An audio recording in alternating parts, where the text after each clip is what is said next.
I wanna be the best in the game, invest in my name. Check no restraints, I'm obsessed with the pain. I ingest, I retain, assess and I change. Possessed by the thought I'll be free one day from society's restraints. Money, clout and fame, mud, disease, a plague. We all love to hate, have to play the game, have to make a name. All our insecurities are on display. This is war with the enemy. Think that it was meant to be. Living in a And welcome everyone to another episode of Tactical Awareness. It's season 1, episode 27. We are working through a new faction breakdown. That's it. We're starting Yu Jing. Dan's finally received delivery of most of what he ordered from a company in Quebec, and he is getting ready to start doing some painting and trying out a new faction. So we're going to do it the same format, sort of like order-wise as our previous faction breakdowns. We're going to go newest to oldest sectorial and then the prime faction. But we're going to do a slightly different technique for breaking down units themselves, focusing on their key features and benefits. So let's catch up with Owen and Dan, and we'll get this going.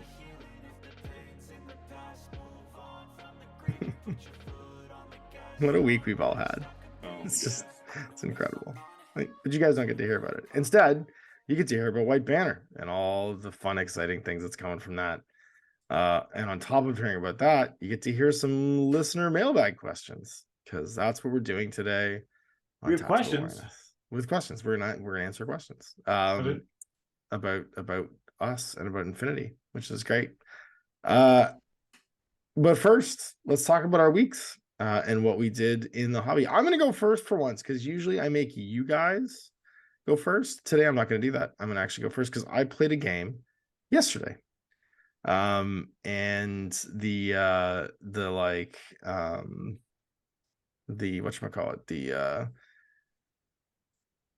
game I played was Onyx Contact Force against Infinity. Corregidor. It was yesterday. No, we played Frostbite, and I hadn't played Frostbite in a while, and I forgot how much I liked it.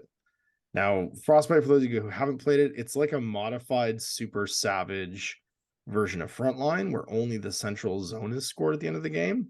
And it's also got army kills in the scoring. So it's 2 for army kills, 3 for points, and you have 2 heating units and 3 consoles across the middle.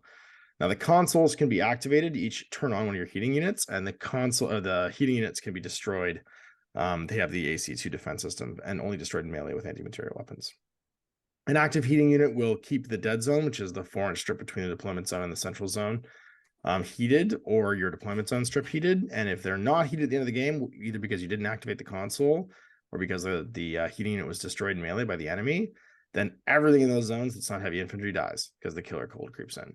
And it was a lot of fun because we're playing Onyx Contact Force against Corregidor. I set up like a moon mat so that it looked like it was like some kind of like lunar installation or like asteroid installation. And the scenario really felt very like narrative, because it was like they'd cracked the dome, basically invading, and the cold was creeping in, and the humans were trying to like repulse the aliens. It was a lot of fun. Jordan brought his Zeodron Harris with what's his name? Not Norkius, the other guy. And you probably know this. He's a special kid. Wrong. He's a special. I play Shazvasti. I know, but this guy's a. I think he's in Shazvasti too. I might be wrong. His name is Norkius. Yeah, Norkius. The Protheon guy, who's super cool. You can harass him with the Zeodrons. And he also took the Overdrawn overwatching me with the Gator. And I used my list from the tournaments that I went to a few weeks ago, the Toronto tournament that I went to, with McMurrow, the Gator, not Harris, but duoed with a Wildcat. Lots of bots. I had a 4-man link with Wolfgang Amadeus, a single Aguasil Lieutenant, Jazz, so that she get the Sixth Sense, and a Dacteris. So you have like an Aguasil link, basically. And it was a lot of fun. And then my double Morans in the middle. So it was a bit harder to use the list than normal, because there's an exclusion zone across the middle, right? Because you can't start inside the heated zone, the objective scoring zone at the start of the game. And you can't start in contact with the consoles or the heating units. And it meant that like I had to I got first turn, but I had to push forward and then use my crazy koalas to kind of seed the area and protect the consoles. And overall it went really well. The Gator engaged the Overdrawn and just obliterated it in the first turn. He was really feeling the bioimmunity change, because all of a sudden being able to get affected by the multi-HMG AP rounds And just like the general, like even just like multi-rifles and stuff like that for Massacre, like the Templar Close Combat Weapon on McMurrow, meant the Zeodrons and the Overtron just couldn't hold the line the way they could previously, because dipping down to armor 3 from armor 6 or 5 was like a big difference, especially against that damage 16 multi-HMG on the Gator. And so he died in the end, but he managed to hold the field and defeat all 3 tags. And it was an uphill battle after the tags were down for the Onyx to push through. So I ended up winning 6-2, I think, overall. I got one of my classifieds, I got more army points, and I held the middle at the end of the game. But it was really fun. It was a cool narrative mission, and I really like Frostbite. I hadn't played Frostbite in a long time, and I'd consider putting Frostbite in one of the events we do, because it's just like a fun kind of tactical, multi-layered version of Frontline. It's like Frontline with a bunch of extra like moving pieces. So really enjoyed it. It was a good game. What about you guys? I painted Space Marines. You sure did. Another week of painting Imperial Fists. At least you got a lot of them done. This is my week of like I work the weekend, and so I don't do much Infinity stuff. That's fair. Yeah, if you're not going to Cinder Box to play games. Yep. I also painted Space Marines. I painted an entire Ultramarines army this week. So yes, I painted the Leviathan box. Imperial Fists. Yeah, Imperial Fists. I gotta get more. I got more coming. Welcome to Infinity. 40K edition. 40K edition. Hey, it's every 3 years we got to see if we're gonna take the old gal back, right? And give the relationship another go. And after 6 months, we'll get bored and go back to Infinity like we always do. We have models in stock. Yeah. That's so weird. What a thing to say. Crazy. Did you see that? I did see that post. Yeah. I think that's regionally problematic. I was like, do you have models in stock? Well, because like you guys in particular, like we can get models in stock here in Ontario, but you guys have been struggling to get models in stock out west. Yeah, we just got Jesus, what's the oldest thing we got Bakunin in, but like we just got the Atreides in, like big guy, and like all of those all at once. But like the Shakush came out like months ago. It came out before the Bakunin stuff, that's for sure. And we got them all at the same time. So it's like, yeah, I guess kind of, but I have to order them from Spain, and I'm not gonna do that because I gotcha. It's prohibitively expensive. Yeah, I mean that's the same argument though for people in Europe ordering stuff from North America. That's just becoming a problem all over. It's something we're gonna have to figure out, I think, as an industry, is how does that get fixed? Because either drop shipping, printing on site and boxing it locally, like there's gonna have to be some kind of solution to that, because shipping is just now kind of unfeasible, especially for smaller companies, right? Yep. Like you look at the shipping costs. I looked at some merch for Kat. She's into this YouTuber called Froggy Crossing. It's like an Animal Crossing YouTuber she's obsessed with. And every once in a while she'll do like a merch drop, you know what I mean? Like it's like a week of like, you can get this t-shirt or this mug or whatever. And she wanted to get the most recent one because I got her one for Christmas. And just between Christmas and now, to get like a $25 US t-shirt, a $10 mug, and a $5 sticker, like first of all, the exchange course is garbage, right? So like I'm getting that's like $75 for $50 worth of stuff. But then on top of that, it was like another $65 US shipping. So it was gonna be like $150 to get less than $50 worth of this like YouTuber. I just looked at her and was like, there's no way. Like, I'm sorry, I'm not doing it. I just can't. I will not do that. It's wild. Yeah, it's pretty bad. It's pretty bad. What about you, Dan? You print stuff? I printed a bunch of more kind of proxies for Rishis, and what's the other one that has the holo projector? I don't know. Lots of tags. Ludan? So I can have fun. The Ludwan, yeah. Ludwan, yeah. So I have 6 Ludwans and I have 8 Rishis. That seems like way too many, first of all. Look. Hear me out. I think you'd have 2 of each in most of these factions. That's what I'm saying. So if you bring 2 Ludwans, they have holo projector and I see. You're gonna make your holo echoes. That's why you're doing this. That's right. Okay, I got it. You're making tokens basically. Rishis, and then you bring 2 Rishis, and then you bring 8 actual well, they're proxy models, but similar looking models. You get, and you're playing a shell game. You don't know who's who. You don't know who's the actual Rishis and who the other Rishis are. That's smart. I like that actually. Yeah. You're printing tokens basically. Like, that's cool. Is it MK12 multi-spectre advisor level 1? with heavy flamethrower, or is it multi-spectre level 2 with a Spitfire? Right. It can be anything. It could be anything. That's funny.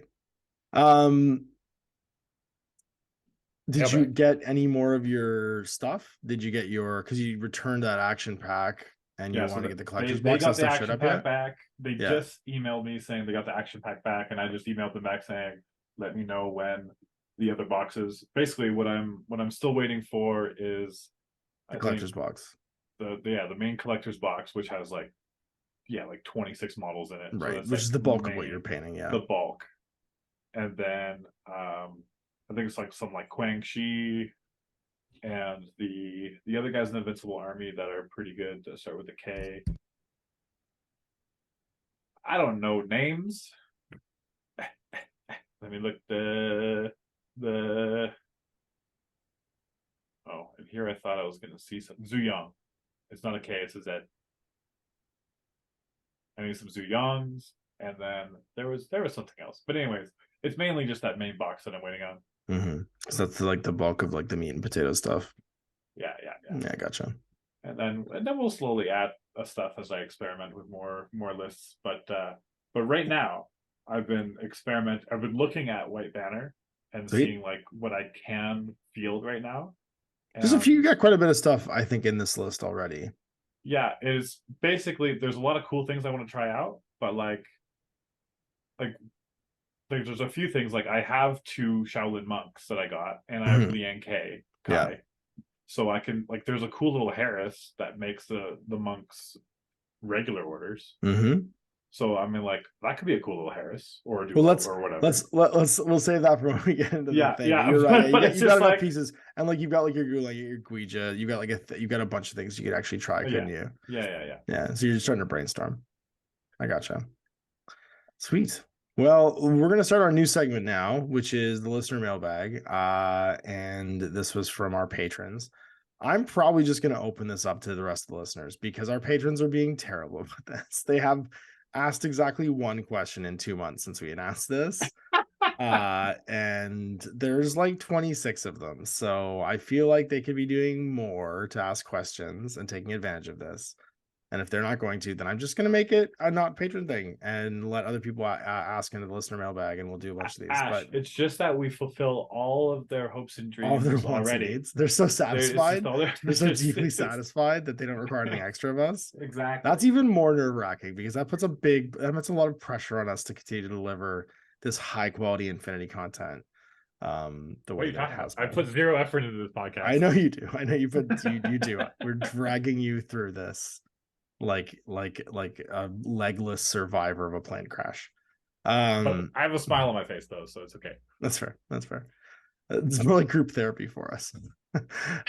So Boris Graymanis asks to all, has Owen and the Double Maggies recovered from the Mine Layer nerf in N4 2.0? So basically, how do you feel about Mine Layer being slightly changed in 2.0 and 4? I don't think it really affects Maggies because they have mine dispensers. Yeah, so they have mine dispensers. Yeah. Wait, what changed? You can't put them within any trigger area anymore. It used to be where you couldn't put it if there was like a marker state. Now you just can't on somebody, full stop. Yeah, but only for the Mine Layer skill. So you can still like place a mine on somebody during the game. Yeah. You just can't Mine Layer a crazy koala where it would detonate if someone activated. Yeah. So you remember that game we played where you put the crazy koala or the wild parrot? Oh no, you did that active turn, so that would still be okay. But you couldn't put a koala in such a way that if somebody's first skill would catch them in it, like if they're within its activation right away, you just can't do that anymore. Yeah, that's more like for mad traps. That nerfs like the game buster mad traps because they're on like the halfway mark, and so them placing. I think the biggest nerf is the Specular Killer. Specular Killer, yeah, because they can drop mines in your deployment zone like next to your fire team. They just place mines everywhere. Just next to your fire team. Yeah, and just in your deployment, touching your fire team. It's oppressive. Yeah. It sure is. And I think that's okay. The Specular Killer was already really good. And in all fairness, now what you can do with the Specular Killer is you can basically zone out deployment because like if you deploy first, you just put the speculo and you still get to put the mine in their deployment or Yeah, like you right don't up against exactly. it. You don't root know a where they building. are, but you know they're going to go for a building, right? Like you can still mess with them pretty well. There's not your reserve piece anymore. Yeah. If you're taking the mine layer, or you just don't take the mine layer anymore, too. Which is expensive. Like it's prohibitively expensive. It is quite expensive, yeah. Yeah. The other thing it changes too, strangely, is repeaters. So like you can't start with a repeater on somebody if you have a deployable repeater, right? Like and mine layer. There's a few other odds and ends because they can't be inside zone of control of a enemy model. So like your turn 0 hacking net doesn't do it. I think actually it affects like the koalas and morans. Gangbusters, that's right. The mad traps. There's quite a few units that it affects, but overall, it just means it's very powerful to deploy second, even like in like already. This is just more power. It just means it's a slight reduction on that. And for those corner case units like those impersonators that had mine layer, it means they're not just oppressively dropping mines on your fire team turn 1, killing your lieutenant. Maggie still will though. The he does it a different way. First order, shoot a mine into your deployment. Watch 6, shoot 16 in your deployment. Blast on 17s within 16. Yeah, here's my 2 shots. Then reload with my tack aware. And then come around the corner with the other Maggie. Because they shoot mines for each other. Yeah. And then they reload themselves and their little robot drags them along. So it's not really a super huge problem for the Maggies. No. Yeah, because I don't think there's a tag with mine layer. It's just mine dispensers, I'm pretty sure. So okay, so just to clarify, if there's like a specular killer, or if there's like a Fide, for example, who's like, they count as a friendly model though. Are you allowed to place deployables near them? No, it's any model, any not like model on your arm list that could trigger it. Yeah, anyone who could trigger it. The requirement isn't friendly or enemy, it's who can trigger it. And who could trigger the mine. A speculo killer could trigger it if they did a move skill plus something that wasn't a other move skill. But your own speculo killer can never trigger it, so you don't have to worry about him being next to it. So like you can mine lay and then place your own speculo killer next to that mine and be fine. Yeah. But I mean, like, so if like a Hakkasan player pushed a Fide somewhere, then within you can't put a mine on it. Zero deployables are allowed around him. Right. Not until the active turn, and then you can do whatever you want. Yeah. But that's kind of a buff to Fides. Sure. I mean, sure. I stick by. I think people focus way too much on impersonation models. Yeah, me too. I use them and they're pretty good, but they're not like you very rarely win the game on their backs. Usually, I think you just like hurt somebody, and it's because it's so niche. It's that identifiable thing about a faction. So you're right. I agree with you. If you play the faction that has them, they're not actually the power piece that people consider them to be. But I think the interaction is so strong and direct that people have an impression of them that I don't think is unfair. Yeah, I think there's also some terrain and some like map setups on the board where you're like, hard agree. Agree. It can get really bad really fast in the right circumstances. Terrain and army composition facing you can also vastly multiply the value of an impersonation piece. Yeah. But with only 3 factions in the game having access to them, and of those factions, nobody ever gets more than 2. I guess Fide in Hassaz and Baram specifically, you can get a 3rd guy for 100 points. Yeah, absolutely. That's why I think you should just get rid of biometric plasma. But anyway, what other questions? we already talked about that. It's a whole other thing. Yeah. That's it. That's our listener mailbag because we had exactly one. Yeah, I know, right? So I'm all done with it. That question's being deleted. I'm going to put back the "Why are you so handsome?" question from me, not me. Sorry, to me.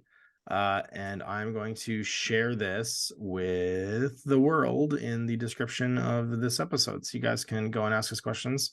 The next 3 after "Why I'm So Handsome" will be answered in the next episode. And so, yeah, I mean, we did our best to make that an exclusive piece of additional value to the patrons, and they just threw it back at us. And so we're taking it away like the monsters that we are. And now we're going to dive in and talk about White Banner. Well, I just want to clarify the reason that we're not answering "Why are you so handsome?" is because it's just unquantifiable. No, it's true. Yeah. It's one of those timeless things. You're right. Yeah. It's like the age old question: what makes 40-year-old George Clooney look like shit? And the answer is 50-year-old George Clooney, right? So like it just gets better. How does the tide work? Tide comes in, tide goes out. You can't exactly. Yeah, it's just we can't help it. We are who we are, and you guys will just have to live in a world with our presence, like the sun rising in the. If you want an answer, the best answer I can give is because yeah, just it's a combination of genetics and time and experience and the glorious Canadian Shield raising us like the Timberwolves that we are. So moving on, let's talk about White Banner. This is Dan's first foray, so like no one's really going to lead this one, I don't think. Dan's going to be playing this faction, Yu Jing, and we're going to do it in the same order we did. So 4 episodes on Yu Jing, starting with White Banner. We'll go back to front, and we'll end with vanilla Yu Jing. I could lead us into a ditch. You could lead us. I'd follow you anywhere, Dan. I'd follow you into hell. Oh, thanks. I have, by doing this podcast. So the usual format, I think we're going to change a little bit because we had a big talk about doing these before. And one of the things that we kind of agreed was there was a lot of like repetition in the previous format. So certain pieces we probably won't spend a lot of time on. Like for instance, when we go through, we're gonna do it by classification. Start with light infantry, we'll work down. But like talking about the line troops, we're just gonna call it their big features, right? So like, what are the big features, for instance, of a Banshee versus a Fusilier? Slightly worse BS, slightly better CC. They have dodge plus 1 inch. Don't go through all the things. We're not going to go through all the things. What if we just go like, this is what I think is cool, and then we just forget half of the faction, and then people can be like, well, you didn't talk about this. That's also cool. And then we just we're gonna do great. Say the name of every unit in the list. We will, and we're just gonna give the it degree of which we talk about it. Will be That's limited. It. Exactly. Yes, and that way we can all stay awake through this and not have to like have it grind out. And this so faction also gets beast hunters. Moving on. Exactly. Moving on. We've all talked about how great beast hunters are. If you haven't, we haven't talked about Yu Jing beast hunters. Well, and that's exactly the point, Dan. So we're going to call it that beast hunter and not go through the rest of them because we've already talked about them. And of course, they are the first one on the list because if you go into the website, you go click on the right where it says options, and then you can do sorting, and you can go type, unit name, publishing order, classification, ISC, and if you do it in that order, you'll end up with the same order that I'm looking at it. So type, then what? Unit name. Classification, alphabetical. Unit name? So type, then unit name, then publishing order, then classification. Okay. You got it? Type. I did light infantry, and then I don't see where I do unit name. So unit sorting. On the very right, you click options, it pops out. Yeah. And then you click and drag them around. Oh, I see. And then there's ascending or descending, and I have them all on ascending. Yeah, all ascending. Type, unit name, publishing order, classification, ISC. And now it will go in alphabetical order through every type.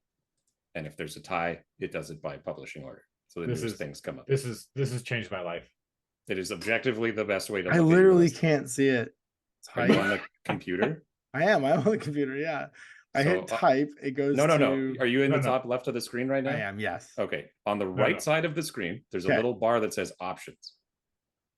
Bottom right. Gray bar. Oh, I see it. Yeah. Okay. Sorting. Then click and drag it so that it's first type, then unit name. Got it.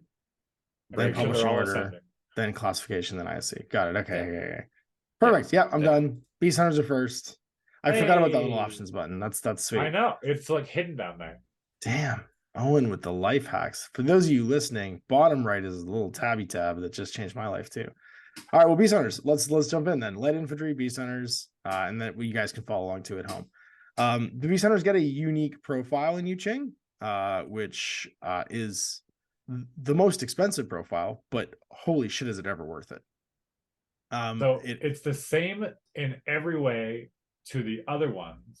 It's except for 2 more points, and then you get an explosive CC combat weapon with +1 burst. So it's just a melee monster, right? Natural born warrior, CC attack +2 damage. So it's a damage 15 explosive close combat weapon, burst 2 CC 21. Holy crap. Stealth, super jump, terrain total. That thing is what do you think about that, Dan? That's insane.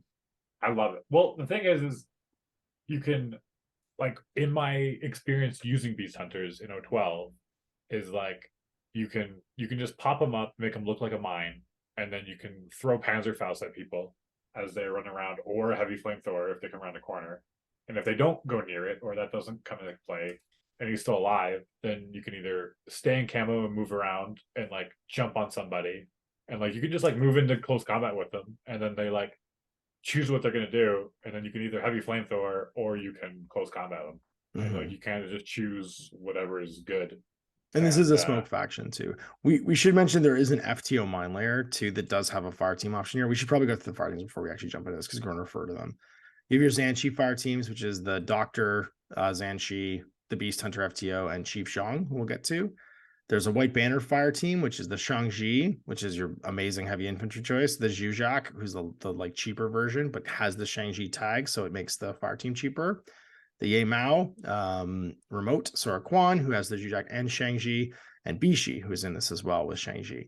So you actually have a lot of pure, with the exception of the Ye Mao, a lot of pure composition bonuses for the fire team, for your heavy fire team.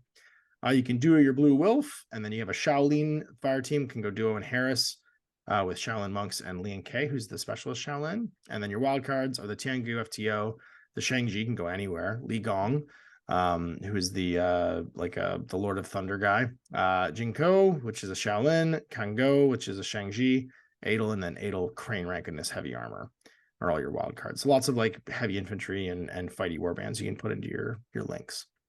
That Beast Hunter though with the +1 burst can't do it, but he could follow along with like that Shaolin Harris and do a bunch of damage if you want to get him to combat. Yeah, I guess you can, as the FTO is still good. He doesn't get the forward deployment, but at only 9 points, if you throw him in.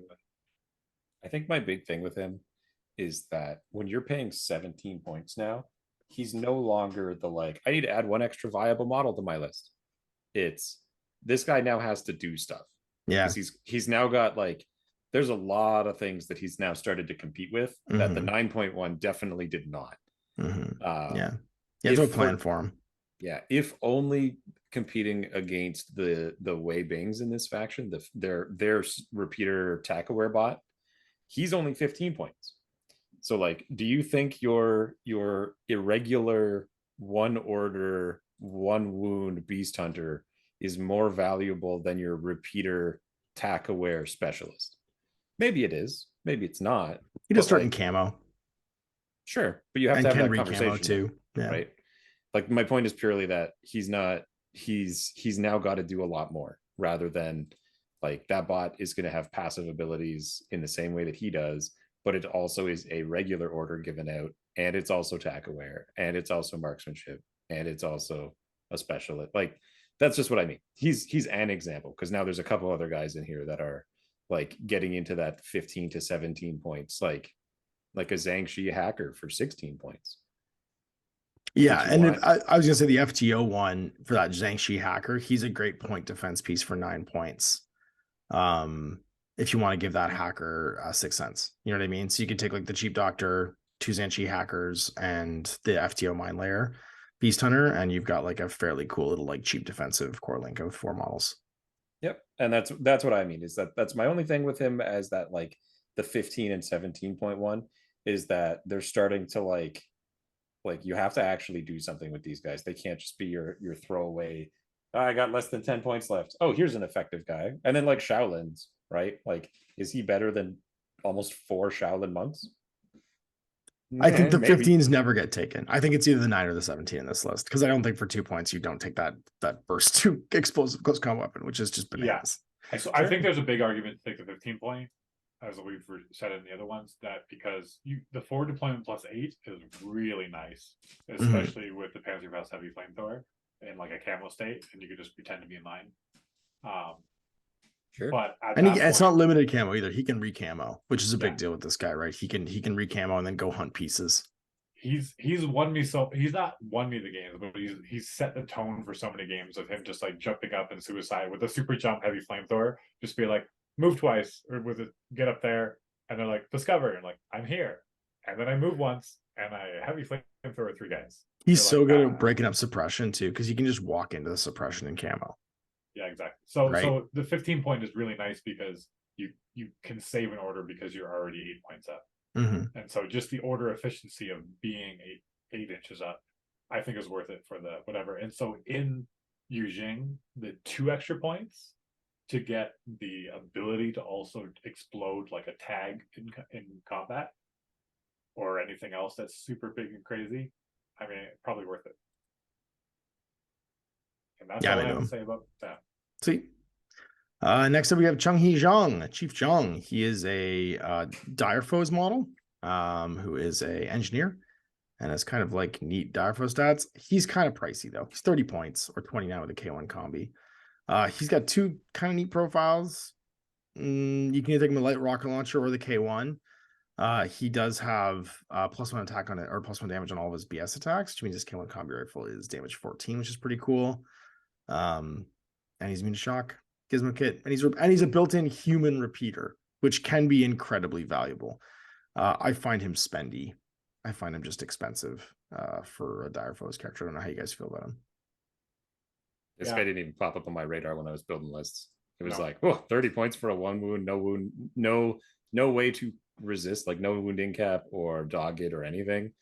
Like, yeah, you can link with a K1 combi, which is kind of cool, but like, you got lots of guns in this faction. You don't need a 30-point BS12 one.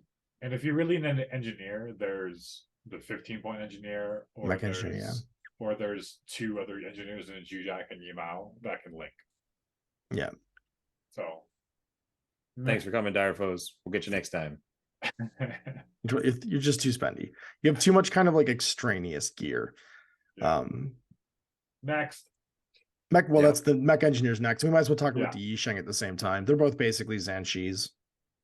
Same Zanshi like profile, and they're your standard 15 point. They're slightly more expensive than other factions that are sitting around 14 points because they're decent whip, right? They're whip 13. So they're cheaper than they have dodge +1 inch and they have whip 13. So they're slightly more expensive than their like Pano counterparts. But other than that, exactly what you think they are. Yeah, they're a discount repair guy. You have access to Octavia, who we've talked about before, the best Beast Hunter proxy. That's about all she gets used for right now. With her +1 burst missile launcher. In this faction. Link it. She's got a place in other ones. She might, yeah.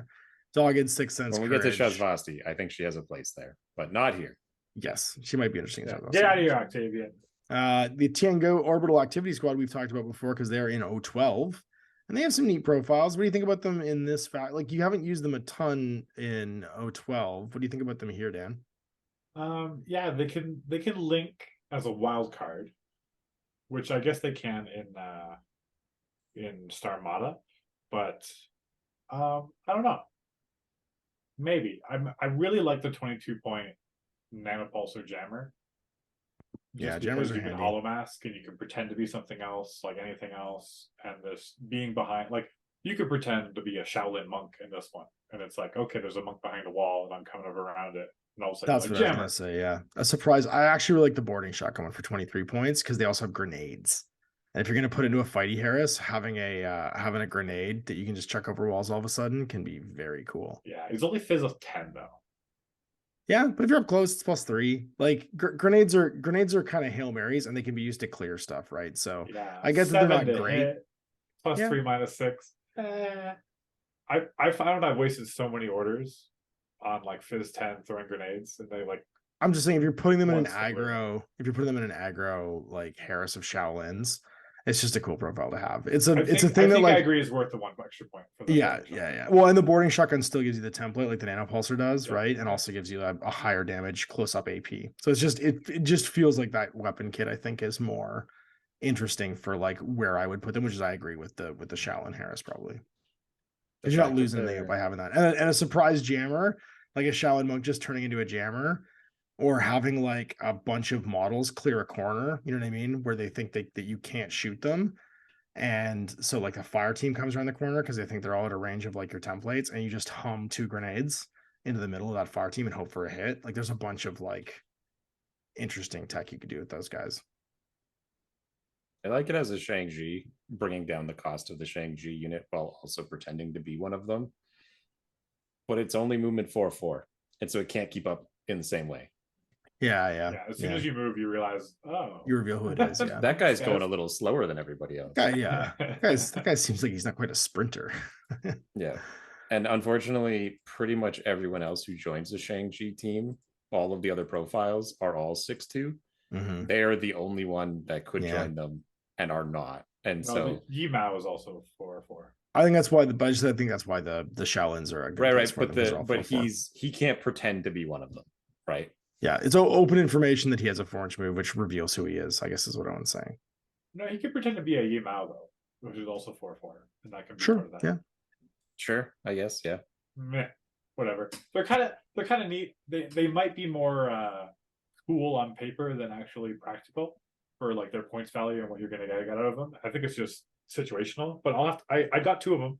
I'm part of my little boxes, so I got an extra few mad traps, which is nice. The mine sweep or mine layer mad trap killer hacker is the right points in my opinion. Yeah, he's a nice profile. Yeah. The problem is it doesn't have infiltration. It's like, what are you doing? Yeah, mad trap's way back there. And it's like, yeah. Like he feels like he should have infiltration, and without it, I don't think he would make it in. Yeah, I think he's meant to protect you from deployment zone jumpers. That's what you keep him around for. Yeah, with the 360, that makes sense, right? And like, and the mad traps, right? He's there to stick Dirk and Margot and maybe killer hack the brains out of like Ectromoy or something like that. Yeah, and honestly, like with the 360, you could like totally pretend you're stupid and be like facing one way and like leaving like one corner of your deployment zone empty when you're like facing Ariadna, and they're just like, aha, and you're like, bam.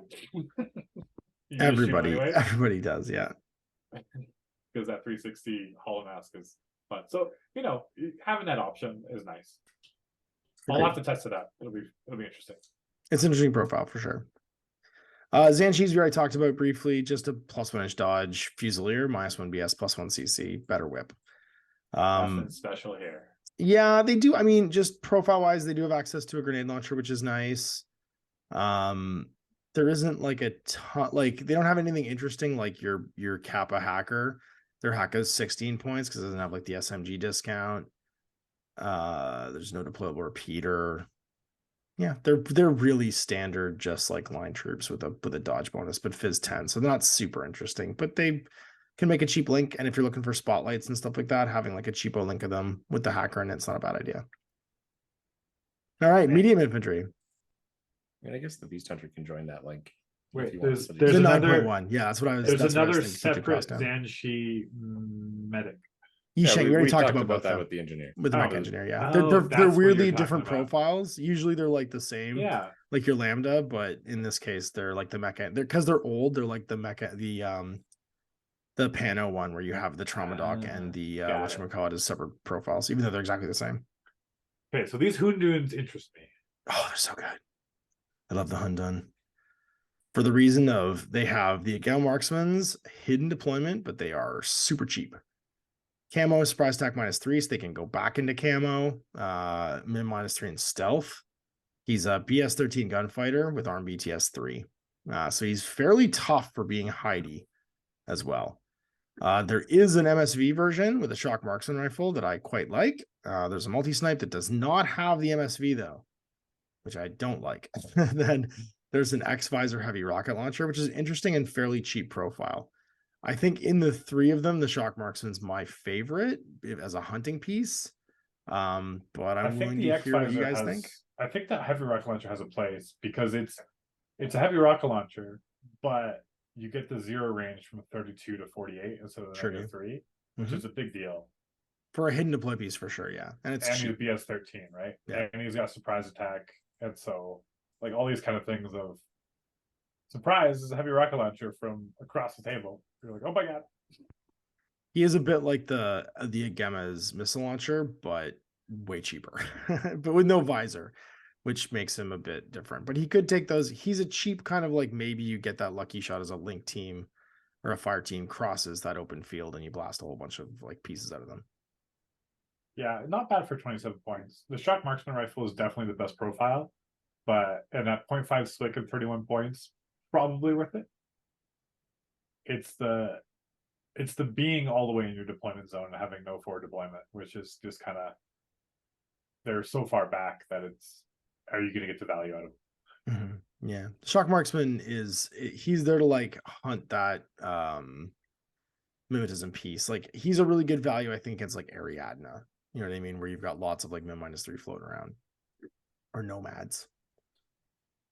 All right, we've got Imperial Agent Adel Mammoet, Special Division, the most character ever. He is the character from Outrage, I think it was. Not Outrage, the other one. The one with Kodali getting rescued. He's a pretty good, decent all-around character for his point value, 32 points. It's funny when you compare him to what's his name? To the one we talked about earlier, the chief engineer. This guy is just hilariously better. Yeah, like hilariously better. His chain of command one's a bit more expensive at 35, but his specialist operative veteran one, which is great because like you're immune to veterans, great because you're immune to isolation, right? You don't go into retreat. He's got a breaker combi, double nanopulsar, pistol, monofilament close combat weapon, a para close combat weapon, and like decent armor BTS 2-3. But he's got an absolute salad bowl of special skills. He's got martial arts 2, triangulated fire, which is a really interesting skill to have on this guy. Courage, dodge +3, dodge +1 inch, so he dodges on 14s. Sensor, stealth, no winning cap, and number 2 if you put him in a fire team. And he's a wild card. Rules. I know, right? Like this guy can go anywhere. I didn't realize he was a wild card. Yeah, he's a wild card. You can stick him in anything you want. Yeah. Again, you can have one Shaolin monk and this guy hanging out with the whatchamacallit, the orbital insertion unit. Yeah, the jammer.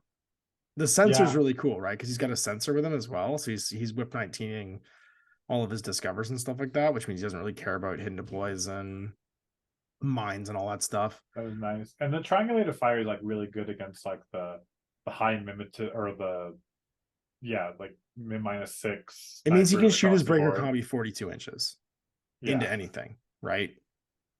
Yeah. If he can see it, he can dodge at +3 out into line of fire or something, and then shoot it with the breaker combi at any range with any mod stacking. Yeah, which I think people don't really think about until they have it done to them, right? Yep. Like, and then what I really like is the melee option because he's CC 23, but if you go against another CC monster where it's like a dice roll, you just use your para CC weapon to put him at a -9. That's to the stat, I think. That para CC weapon is the stat penalty. Right, but he has martial arts too. He's got martial arts level 2, which gives him -3.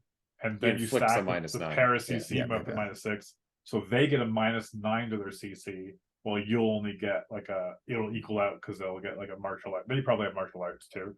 So maybe you'll give a -6 and then you stay even. And so you're at 23 and they're at like a 17, which is like a big deal. Yeah, for sure. And so it makes it so it's like he goes into Demolition Man stun rod mode. Yeah, and then if they're just better in CC and they're not a CC monster back, then you just go to monofilament and murder them. So I really like that it's got like a defensive CC weapon. You know what I mean? So like the bronze in the has that as well. And it just got martial arts level 1, but it's just like, it's like, I'm a CC monster. You're like, Number 2 is corner case too, but it can save you a lot of command tokens. Don't know why you're so worried. No one ever gets into melee. Owen keeps saying this and he kills me in melee every game. I was gonna say he's saying it so he can keep killing you in melee. He's gonna say it while he's killing you in melee. He's gonna be like, "This never happens, Dan. This never happens. Just forget all about this." I think this guy invalidates Chung-Hee instantly. Like, there's any situation where you're like, "Boy, I sure want mech engineer Chung-Hee." But Chung-Hee is an engineer, and you're like, or. I mean, this guy's also a specialist operative, right? And a veteran. Right. So he's still a specialist. And then he's just 2 wounds, sort of. He doesn't have shock immune, so he can just die from shock. But he's got the other guy's got a K1 combi rifle. I mean, this guy's got breaker, which can sometimes be better than K1. Yeah. And dodge is better and is in melee and has an extra nanopulsar burst. And I like the chain of command guy. Chain of command doesn't come up all that often across the game. And like, yeah, these guys have the invincibles to get it too, but like if I was going to bring him anyway. He's not veteran then, though. I don't know. I like that he's veteran. His other version's always veteran. But anyway, we'll get to him. The Chain of Command one's not, though. Sorry, yeah, it's true. Let's go on to Jinko then. The Lord of Thunder with his martial arts 3. This guy's a weird. A deal 2. No, he's not the Lord of Thunder. The next guy's the Lord of Thunder. Oh, sorry, the Shadow of Wang Di. Yeah, Li Gong's Lord of Thunder. Sorry. This is your like weird super warband piece. But he's medium infantry, so he's armed BTS3. He's a no wound in cap, but again, not shock immune. It's funny, this is like the faction that didn't get the memo that if you're no wound in cap, you should be shock immune. There's a bunch of these guys. They have the weird heavy infantry that kind of are, but this guy's not. I feel like he's way too fragile to be that many points. Yeah. You just flick him and he dies. He's armor 3, but if you hit him with shock round, he's gonna die. He's got stealth, and he does. If he had camo, he weirdly doesn't have camo, and he's actually being discounted too with religious. He should be more expensive than what he is because of his like pile of like stat buffs, like his like martial arts and dodges, his mimetism specialist and no winning cap, and stealth and clawing plus. But the religious is like making him cheaper. Yeah, dodge on 16s is good. Oh yeah, especially with real good. So min -3 and dodge 16. And then climbing plus and specialist operative. I guess I can see how he has a place. He can wall run. But it's just the one wound for 36 points just seems. He's not in WI, right? Yeah, but I see what you're saying. So much. If you just shoot him with a multi rifle, he's dead. Yeah. Yeah. And if he hits a one, he dies instantly. Actually, too, yeah. which is funny because his dodging. You'd think you'd want to use him to mind clear with the NWI, but you don't because they're probably shock. And that's just gonna kill him. Yeah. So it's like, and it's like all this like crazy unnecessary martial arts everywhere where you're like, I mean, it's your theme, nice right? Have. The theme of these guys is that.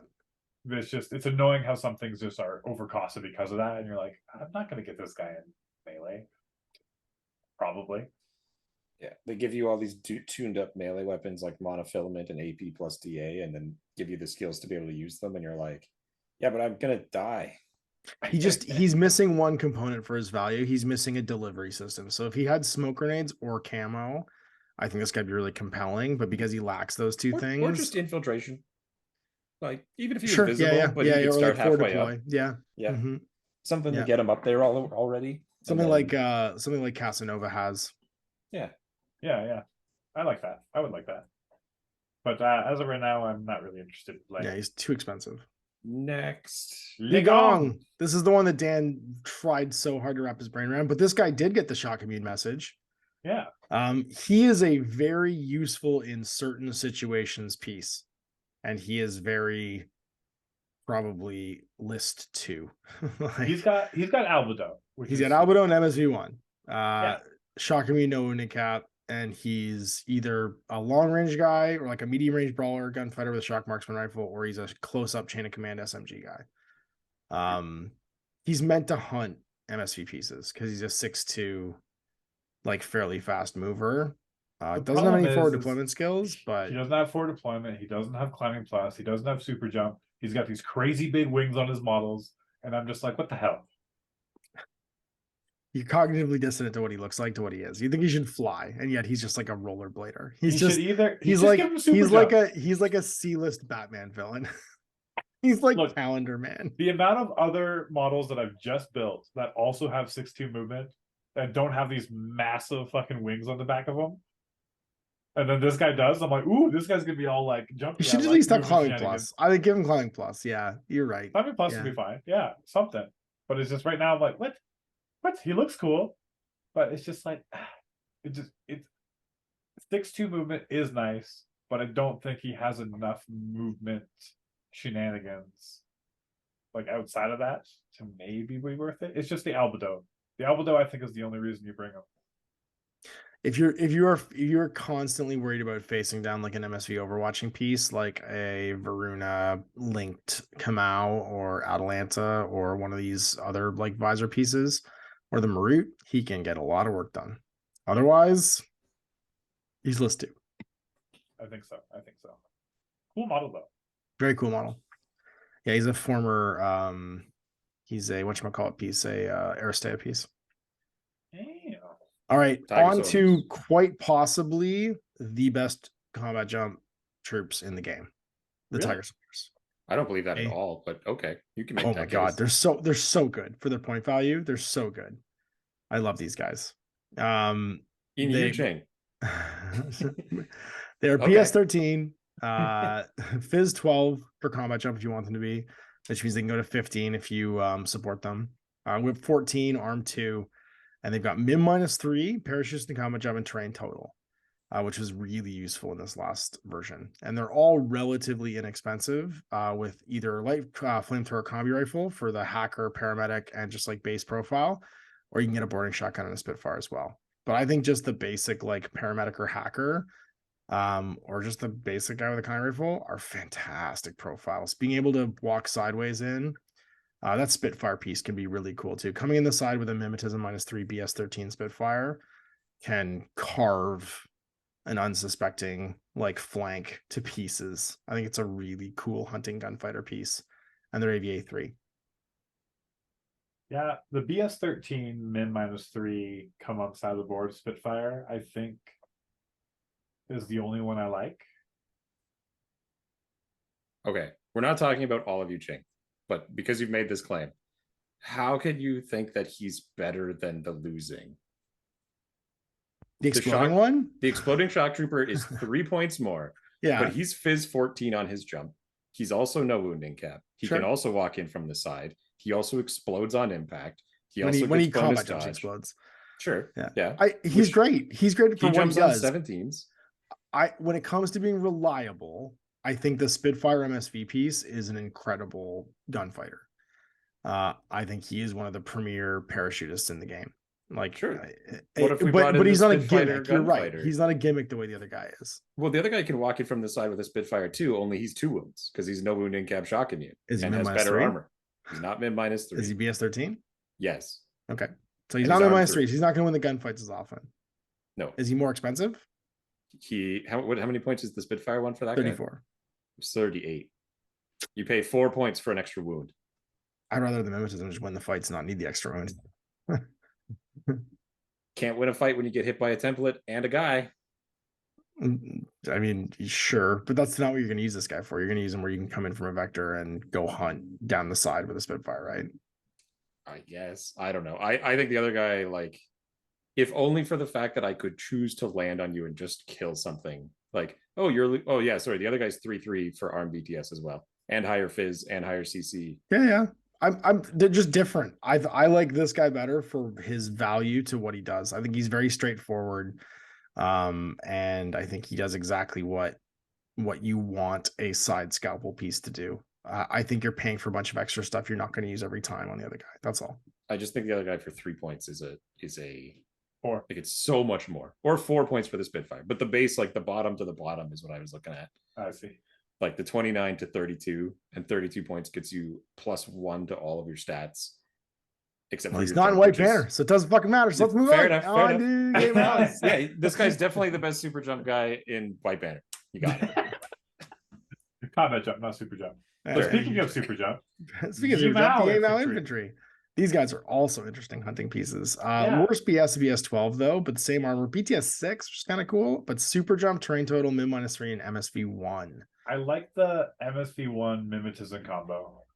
I think these guys are amazing. They're amazing. Just, like, without doubt, my favorite profile in this faction. AP Spitfire for 32 points with super jump min -3 MSV 1 is a crazy profile. Like, when we were doing those like faction takedowns and like what to watch out for, this is a unit, especially because it is linkable, that falls directly into that. Like, this faction has a thing that can both go anywhere and fight anything. And yeah, you team it up with Bishi, who's also, I'm pretty sure, super jump. She sure is. Go. And that's your 4-man team. You only get 1 Yamao. You can't get more than 1 Yamao in the fire team. You can get 3 if you bring it as your White Banner. White Banner fire team max is 1 for the Yamao. No, 3. Oh, it's 3. No, you're. Sorry, I'm looking down. I was looking down. I was looking above, not below. You're right. Yeah, right. You can get 3. Yeah. So now you have your 6th sense. So you have one of these guys as a hacker, and then you have Bishi, and you're going 6/2 on all of these, or sorry, 4/4 and 6/2 for her, and then you've got your cheapo guy, your multi-rifle chain cold Panzerfaust if you have to, like, first guy around the corner. You got your AP Spitfire, you've got your hacker who's now 6th sense, and Bijou, who can solve problems as needed. Just apply stabs. Yeah. And also his NCO, which opens up the NCO rules for moving this link around, which is a crazy fast link with all of the super jumping. Yeah. And not that expensive either. They're all floating around 30. I think that AP Spitfire is nice and cheap. The Killer Hacker at 29 points is another cheap one with a multi-rifle, so it can still fight. And then maybe you bring the Forward Observer to a specialist, or you bring the Forward Observer because there's a Panzerfaust. So you have something with range. So I brought the cheapest guy. I guess you might as well make him an FO for 1 point. Yeah. Biji's also a specialist, and I would always bring her with these guys because. And so is the Hacker, because you want the Killer Hacker in there. And then the Hacker, yeah. I guess you could make it a Yi Mao fire team. That's it. You just bring the 4 of them. Yeah, the white banner one, yeah. Interesting. It won't have composition bonuses as long as you have Bishi in there, but who cares? You're just getting the burst bonus, and you've got MSV1 and a AP Spitfire. Well, you're getting the burst bonus, but you're also getting a 6 Sense Hacker, right? That's what I was thinking. Definitely, yeah. 6 Sense is huge. Yeah. And in a faction that has a deployable repeater mine layer.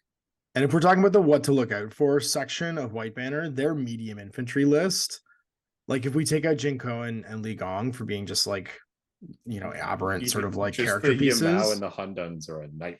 Right? Yeah, the Yamao, the Hunduns, Adel, and the Tiger Soldiers and Yamao are all fantastic pieces. They're all great value for what you get.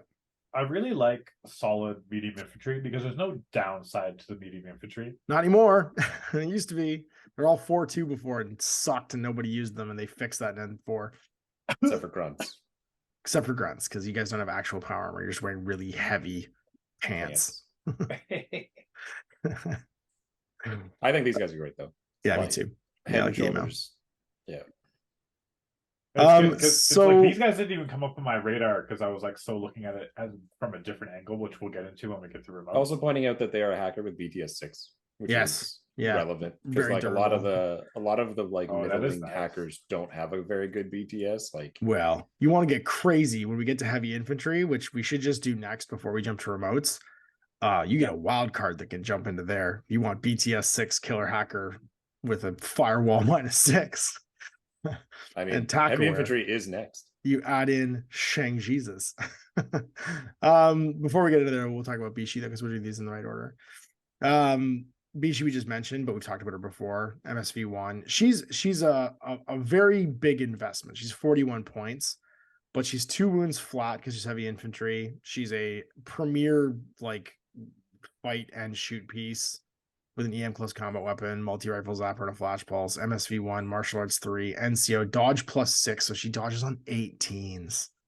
Don't worry, she dodges I fail every time I dodge. Yeah, that's fair. She's shocking me. She's a built-in forward observer, which is interesting. Stealth, NCO, super jump, and climbing plus. She's just incredibly mobile, gets where she wants to go, and fights like a demon. I like that she's basically move 6-4 because you move 6 and then you dodge. And there's no reason not to every single time. Yeah, the odds are that you just make the roll.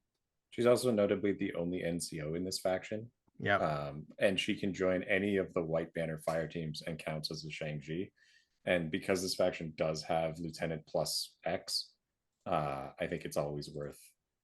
Maybe not always worth, but I definitely think if you're gonna bring her, you're gonna bring Captain Kiang. Yeah. But anyway, I think she's fine. She's perfectly. Yeah. She costs what she should. She has all the ability to do all the things. And she's tough enough to justify that cost. Yeah, and she's versatile and super mobile. She gets where she wants to go because she doesn't need a delivery system of like mimetism or smoke because she can just climb plus super jump to wherever she wants to be at. Yeah. Yep. It's so nice. Well, then Captain Chen Gao, the Invincible's officer, this is the Defiance character. He's a big old Invincible with a heavy machine gun. So he's a character with a heavy machine gun. If he's in charge, he's got +1 order. He is Spendaroo, though, 49 or 45 points for that +1 order. He does have a 2-burst breaker pistol, which makes him not bad in melee. And that, well, it also means that he's not -3 to hit with his heavy machine gun. He's burst 3 at 8 inches, because remember, you go to a -3 band if you go to 8 inches with the HMG. So he has something that can work up close. Gotcha. And then he's ECM -3 hacker, so he's a bit more robust against hacking. He's got a damage 14 breaker pistols, 16 heavy machine gun because of his BS tech +1 damage, and he's dodge +1 inch, and he's immune to shock and veteran. So he's a cool 50 points. He's a sixth of your army if you take him as your lieutenant +1 order, which means him and Bishi are adding up to like 90 points for the two of them.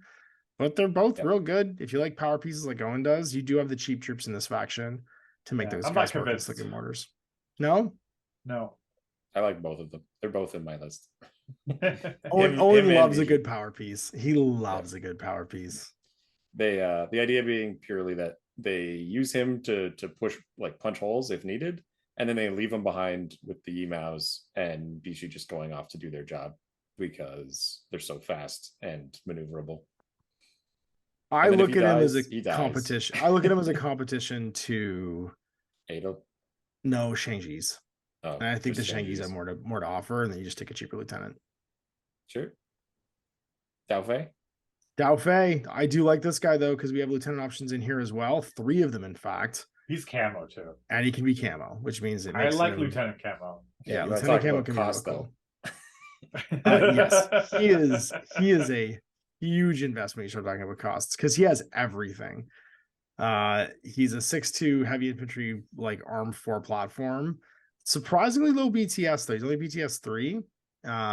But train total, immune to shock, camo, surprise attack -3, dodge +1, inch, infiltration, mimetism -3, and stealth. I love that he's got infiltration, and you can make him a lieutenant, and then you can be like, I'm outside your deployment zone. He's your lieutenant. Just kill it. Just kill the lieutenant. He leads from the front all the time.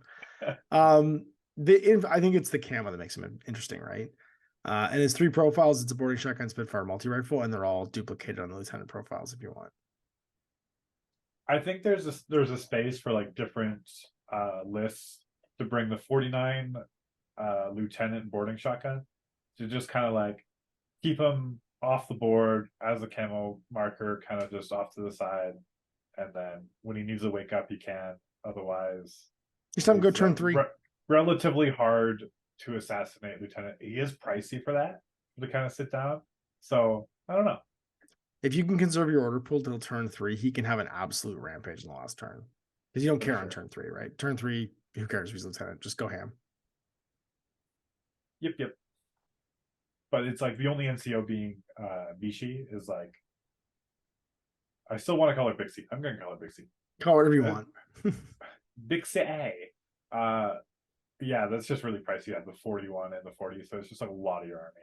You're going 2 directions in this army. You're either having an incredibly expensive lieutenant or an incredibly cheap lieutenant. I always err on the cheap lieutenant, but that's just me.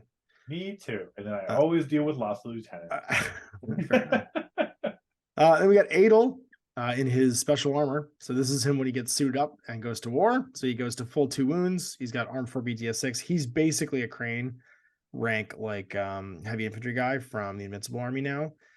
Same core sort of abilities. So martial arts 2, triangulated fire, courage, dodge +2 inches, immunity shock, number 2, specialist, sensor, stealth, veteran. And then his same loadout. So breaker, combi, nanopulsar. And he can be a lieutenant, so chain of command. I don't know. I like the cheaper one still. I think that he's just as good. I don't think I'd spend the points on this guy. I think I just keep him unhackable because he's not heavy infantry with no wounding cap, and take the not chain of command one, just take the specialist one. Yeah, I think you're right. I don't think the arm BTS burst air bonus is worth the being hackable. Nope. Jujax, your discount discount heavy infantry. So they're Koreans. Cheap. Yeah, they're what? They're discount. They're Jesus Christ, Dan. they made StarCraft famous. I love StarCraft. All right, so Jujax have courage, dodge +1 inch, and immunity shock. Just shout the most awkward shit sometimes, Dan. It's so funny. They're really meat and potatoes, like heavy infantry. BS 13, whip 13, arm BTS 3, 2 wounds, shock immune, and like you go from like just heavy flamethrower as your sidearm with a combi rifle, which I think is a really cool profile, to breaker combis. And then if you want to add 4 points to the basic profile, you've got a tin bot with firewall -6. I think that's a cool ass profile. They're not like wild cards, but you can put Jujax into the White Banner fire team with Shang-Chi's, and they have the keyword to make them cheaper. So I think this is a really versatile profile. I don't think it's like your main point man, but I think late game having like a 26 point or 28 point heavy infantry guy that can just start fights is legit.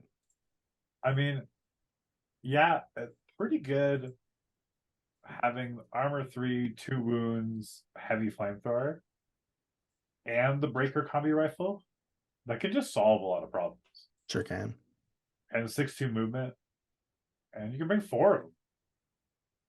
I like them for rule of cool. That their models are like the appropriate chunkiness, and like they give me like if you took the cloaks off the Lugaroo, like the one person with his visor up and like the other hand up there, and then there's and you get a little Timbot in the box set, and also they come in the starter set. So like you get the core one. You're going to have this guy floating around anyway, so you might as well just have him. So he's in Kaldstrom. I shouldn't say the starter set, but it became the starter set. So yeah, he was in the Kaldstrom box. And like you just that random guy there is like, I am a boarding shotgun Tinbot Firebot. Well, he's 4 or 5 of the profiles can be that combi or breaker combi model that came in the starter set, which is really cool. Yep. Yeah, no, I think these guys are super, super neat. They don't have any special rules, which is great because it keeps their points down. They have exactly what you want them to have. They have courage, dodge, and shock immune, right? Those are the 3 things that you want to have your infantry piece. So what I've learned recently is not Lost Lieutenant, but retreat. Courage makes you immune too. You ignore retreat rules if you have courage. Same with religious. Yeah. Yep. Sure do. I often get slaughtered, and so it comes up. Having these guys are gonna be great.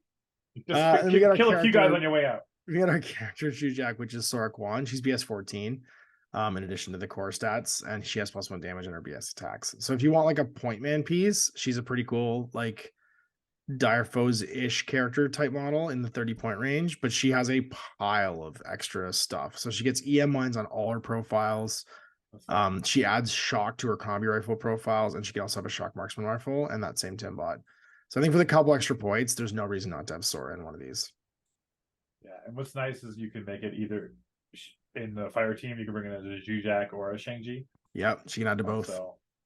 And she'll bring the cost on the Shang-Chis. The Zhuzhaks didn't have Shang-Chi. Because like I think it'd be neat to bring the regiment with Sarah or Sora Kwan as like its own thing separate from the Shang-Chis. Like I get it why it's happened. Like if the Invincibles officer, like if Gao could only go with the Shang-Chis and Sarah or Sora rather could go with the Zhuzhaks, like then there'd be 2 kind of sides to this coin. And the fact that they're just intermingled means you're just going to like cherry pick, which like I get it, that's how it is. I just for style choices, like there could have been something different here, because right now like we're about to talk about Shang-Chi's and we might as well get into it, because I think you're right. I think Sora Kwan's almost always worth it if only I'm BS14 and can be in a pure link without too much trouble and give you EM lines so you can like up close hunt. And I have every gun I need to solve problems, like a marksman rifle, and EM mines, and again whatever this far team didn't have, I bring. Yeah, I can be a little medium range fighter and also a support piece, and also I have a +1 damage flamethrower. And also she can carry the firewall too, which is nice. Yeah. So like that's really cool. But Shang-Chi's squat over this entire faction. Get ready, Yu Jing as a faction, because it's going to come up again and again about how like, but how do you optimize your Shang-Chi's? Because they're here. Yeah. They only have 3 tactical awareness profiles. They only have 10 profiles of choices of like every type of gun that can solve every kind of purpose, including an AP HMG, which are not common, but these guys got one. The one thing I will say is they're not BS14. So they're not into the premier BS range of like hard hitting heavy infantry like the O12 get, the Pano gets. They don't go to that super high end. Doesn't get it really either. I think you're just thinking Aleph and no, 12 gets it. The Omega gets it. The Omega gets it. There's a bunch of guys that get it. No 12. The Raptor even is BS14. Yeah. Fair enough. Well, they're not that. All they are is attack aware, Tinbot, AP HMG, multi rifles, chain Colts for everybody. I think honestly that +2. BS13 is keeping their cost down because they're also aggressively priced for what they carry mostly. Unless they have tactical awareness, which pushes their points way up because all of a sudden you have an extra order. These guys are aggressively priced for what they do. And built-in number 2, which makes them super efficient. Yeah. And again, these guys link with everybody, or rather everybody links with them. So like you're probably going to have these in your list just for the pure, this is a meat and potatoes heavy infantry link. You can reduce the cost of it by mixing in 1 or 2 Zhuzhaks or what was the guy before that we were talking about? It wasn't Adel. The movement 4 guy. The guy who I medium infantry guy that you really like. It's called a Yamao. It doesn't do it gets rid of composition bonus if you bring it with them, but it's kind of like the Shang-Chi. I just keep staring at the tactical awareness profiles because I'm like, yeah, you're spending more, but you get a whole other order. It's a whole extra guy. I mean, the most popular Shang-Chi profile is the tactical awareness AP heavy machine gun firewall -6. Yeah, it's 49 points. It's the most expensive, but because you can drop it into any fire team in this entire list, and it adds so much value. Wild card. Yeah, you can join anybody. Anybody. He can hang out with the Blue Wolf. Yeah, and give it a does that give it the tip? Give it a firewall -6. Yeah, sure can. Sure can, amazing. Buddy.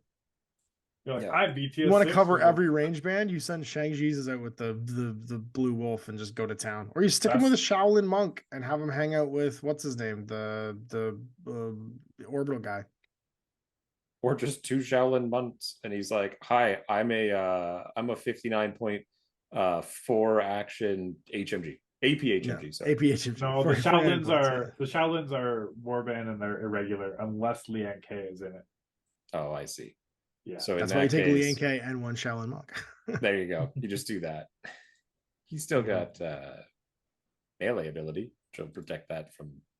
Because the only thing the Shang-Chi don't have in a faction of like goodish melee, it didn't. Like 19th good, sure, but you lose against everyone who's a fighter. Like anyone who wants to come at you, they're gonna kill you. Yeah. That's that's the only thing they don't have going for them. And the other one would be stealth. They didn't get the sneakers. No, but their BTS6 and firewall -6 is pretty good. It helps against a lot. So the firewall -6, it still only gives +3 to only BTS, +3 armor, right? Yeah. Oh, plus your BTS, sorry. But your BTS 9 effectively against whatever's attacking you, and then also your -6 to whatever the attack is. So you're resetting on a 13. Yeah, I get that. I just, without stealth, it means that you're open to getting slowed down. For sure. You're probably gonna make it, but like a bunch of whip, like 13 guys shooting 7s at you, like, yeah, I'm probably gonna resist it, but it only takes 1. Like one of them slides through and your link starts to dissolve. I don't know. That's my only thing. And it's probably what's also like, I would say keeping their points down. Because otherwise they have infinite gear. Yeah. They have chain colts, so if you get up close to them, they can template you. And they all have that. They all have a template weapon. Sure. Even the rocket guy who has a shotgun is also a template weapon now. Yeah. And because they all have 2 wounds, you can sometimes just go, yeah, it's fine. I'm still here. I'm still alive. He's great. Yeah. You put him in the fire team of your choice. Yeah. Like a Blue Wolf. Like a Blue Wolf fire team. Model. So next up is skirmishers. It is the Blue Wolf. Skirmishers going to tags. Tags. It's in order. What are you doing? I'm looking and didn't show up that way. Anyway, go on. So Blue Wolf Monk. I'm starting by classification. Again. No, that's fine. It's fine. Unit name, publishing order, classification. So Blue Wolves. I'll be getting one in the box that when I eventually get it. So I'll have one. But I kind of want 2 so I can duo them. I don't see why he's not 58 points. He's very expensive for what he does, but he does again have like an absolute he is expensive. He's 71 points, yeah. Jeez, he's 4 less points than the Gator, and he's a light tag. He's a 6/6 Stingray size tag. Yeah, okay, so he's BS14, which is nice. He's paying out the teeth for that +1 burst.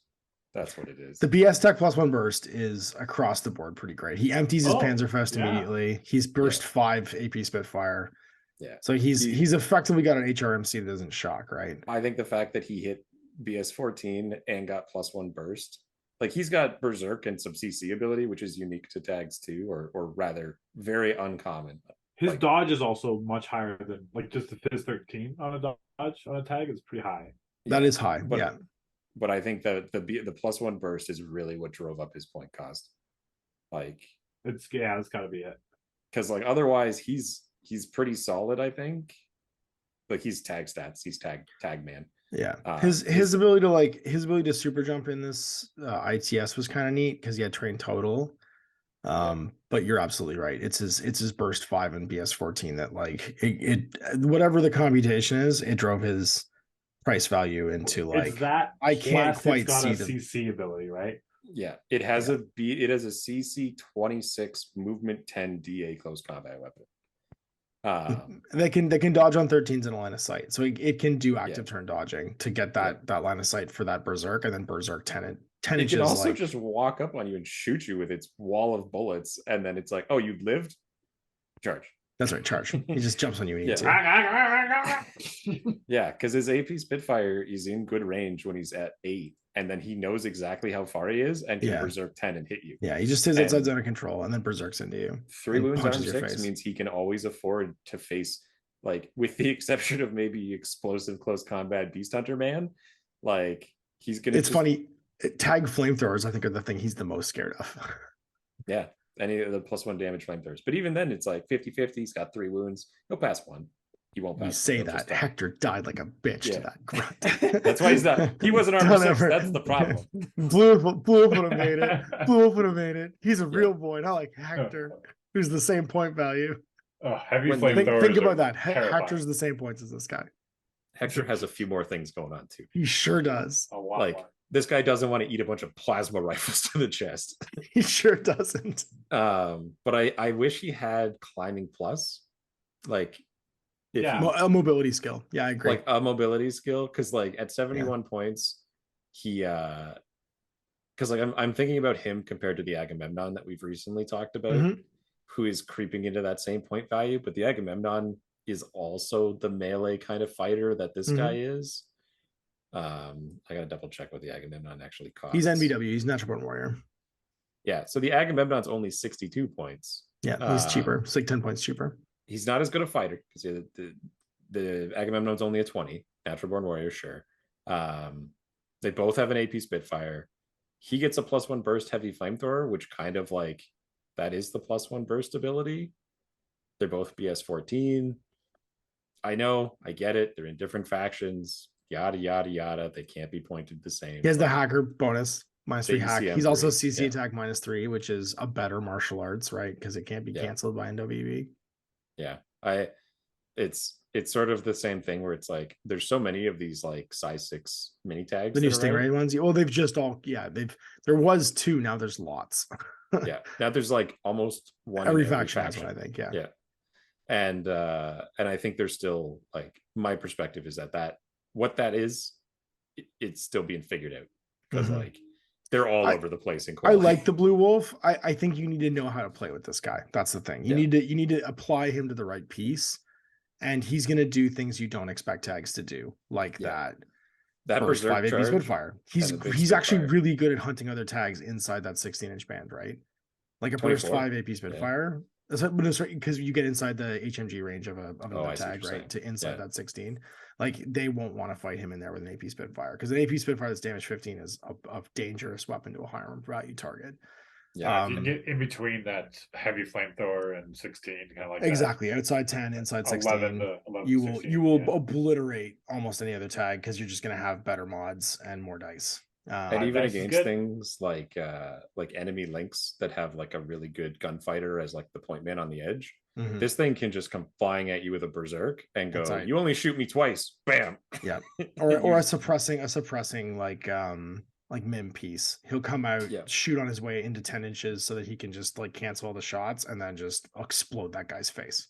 Yeah, he's got a double heavy flamethrower, so you could just like walk in and go, wah! You can dodge that. You can't dodge berserk. Nothing stops berserk. Berserking. But I mean, like you berserk in, kill something, and then walk around the corner, and then what are you gonna do? You're there. Yeah, you're on top of him, exactly.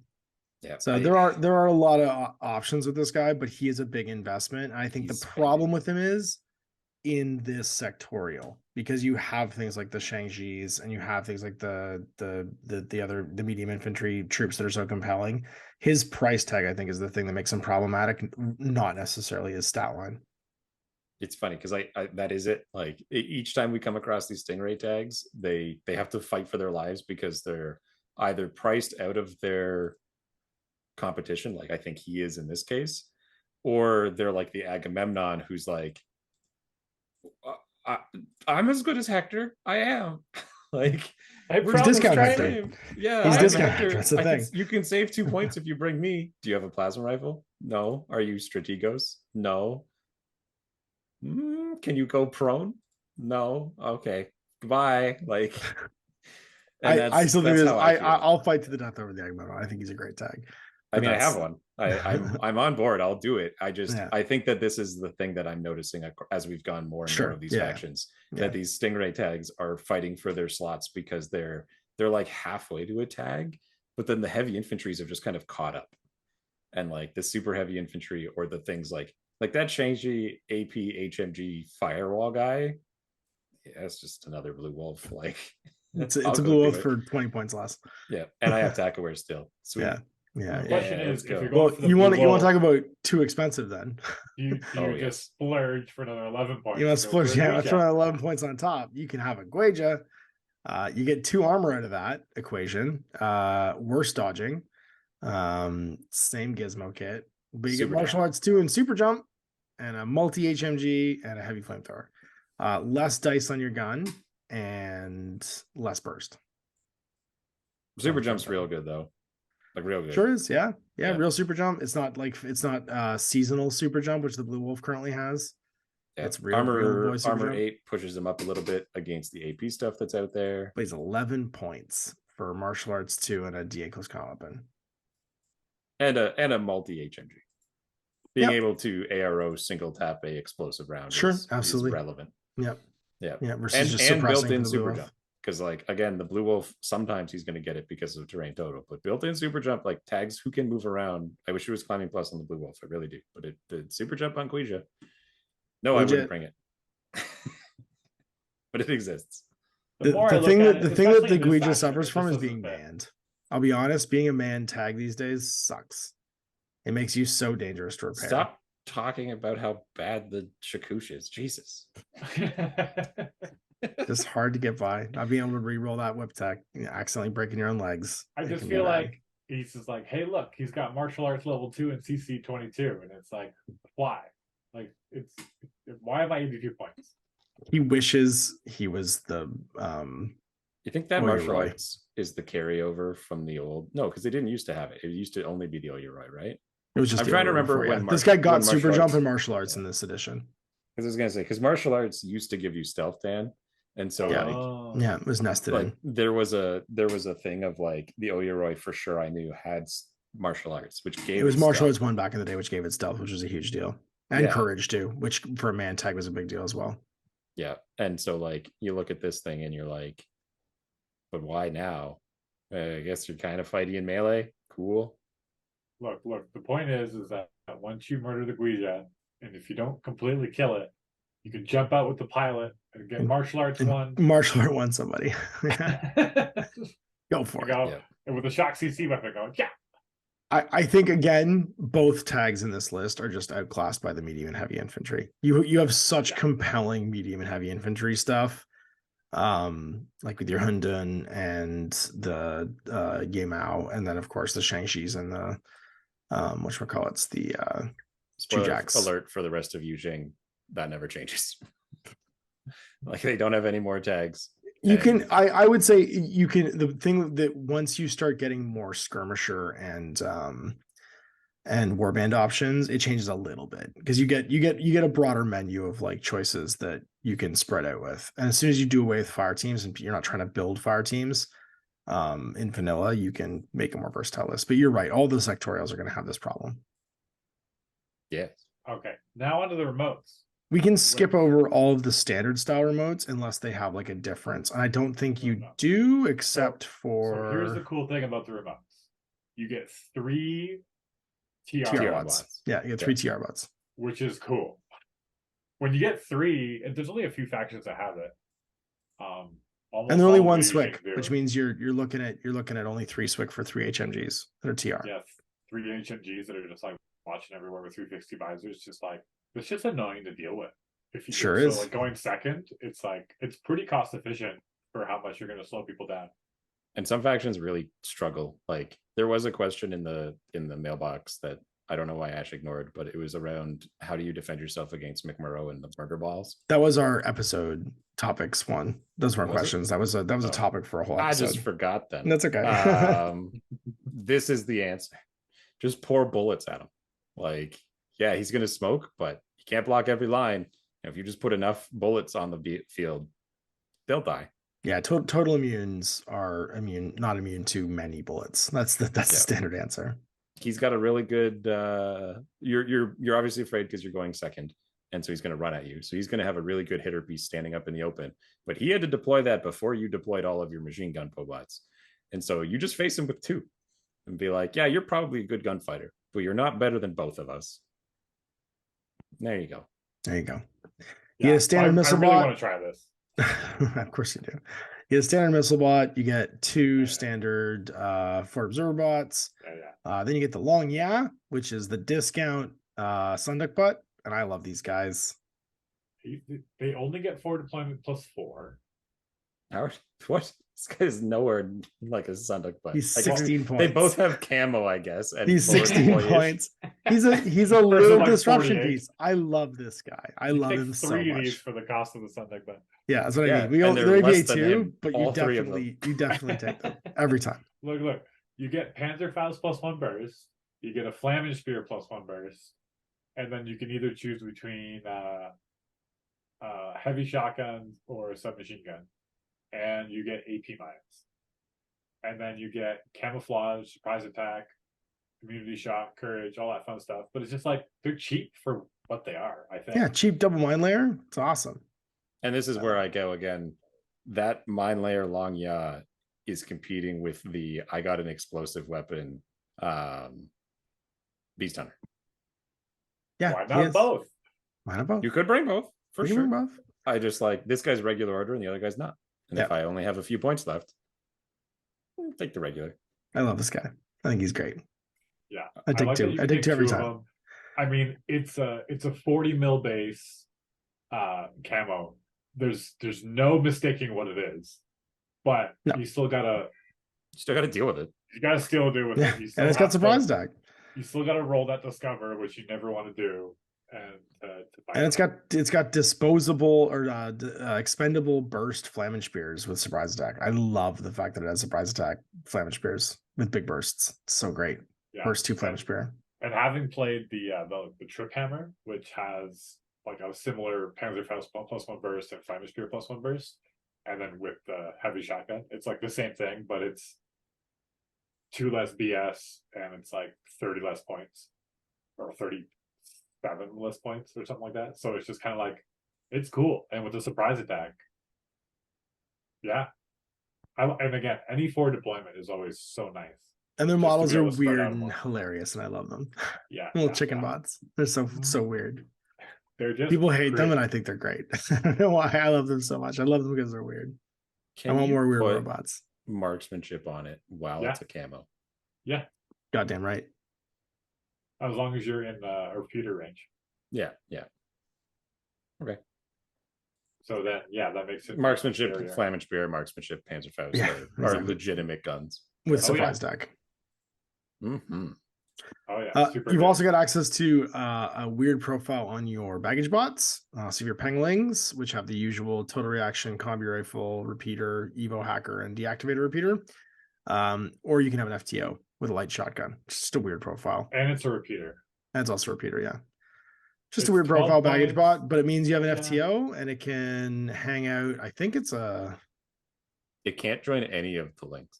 No, it exists for other. It's other factions, but it's just weird that it's in here. Yeah, they just didn't remove it, but it's just like a it's a light shotgun bag. If you need baggage and you have a few extra points, I feel like I guess if you don't have the 0.5 SWIC and you don't have the 3 extra points, then I guess you go from the evil hacker down to the FTO. But this guy is, I will see you in Invincible Army. Yeah, I'll see you in a different faction where I want to bring baggage. Where I become wildcard linkable 12-point guy. Yeah, it's like, and I perfect. I'll see you soon. Hang out with somebody else. So my favorite thing, the Ludan. Like very the Luduan or Luduan, I don't know, something. It's Ludan. Yeah, it's right. Ludan. So it's got Holomask, it's got Holoprojector, it's got Multi-Spectre Visor, it's got Surprise Attack because of that, whatever. It's also got a Mind Layer deployable repeater. It's size 4, but it's like you make it a shell game of like, and it's like when it's fighting, it's a natural BS12, which is great with a 6/4, and it's got an MK12 and a heavy flamethrower +1 burst. It can be support wear too. It's like you can support wear it.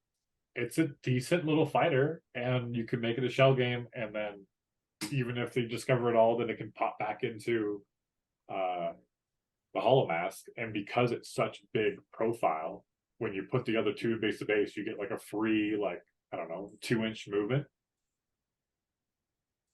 to jump into cover or whatever, or around the corner. Like it's pretty neat. I really like it. I don't know how it's gonna look because I want to take 2 of them and just have all the size 4 bases. There's 55 mils everywhere. Right. So, but then it's like, then you can start playing mind games with your opponents of like, yeah, it's kind of in the open. You can shoot it, or are you going to waste time shooting it? Is it a real one? If you just move past it, is it going to shoot you back? You don't know. And so all of a sudden you're wasting orders, or maybe you're not. You know, it's a fun shell game. I like that you're doing physical tokens for it too by printing them out. I think it's gonna be fun. It's a unique aspect of this army that you can have a bajillion size 4 mind sweeping Hollow Echoes. Yeah, and then just below that you get the Rishi, which is a very solid. You get a Spitfire, MSV2, repeater, BTS6, BS12 again. And you can make all the Luduans pretend to be Rishis. And so I have 3D printed a bunch of proxies. Throw everywhere. Yeah. I have 8 Rishis to put on the board. So every Hollow Echo is a Rishi, basically. Yeah. So I just have 8 Rishis. And then the shell game has reached a new level. That's right. Like, only you know. We have to paint like a colored dot on the bottom so you know which one's which. Oh yeah, I'm just gonna like write it in. It's fake. It's funny though, because like this feature, like that investment for the Ludans and the Rishis is not that much. They're like 24 points for a very well gunned. Yeah, you can bring MSV. A very stupid. This is the other list that I made. This is kind of like the crew list. Like your biggest this. problem is going to be finding a place for all of these bases. I know, but that's the thing. So the solution to that is you don't need to, because only 4 half of them are bait. Yeah. Oh no, I know. I'm talking about during your deployment. Like even just during deployment, trying to find a place for 6, 8 size 4 bases is going to be a problem. But you only need to be 4. You only need to put 4 out.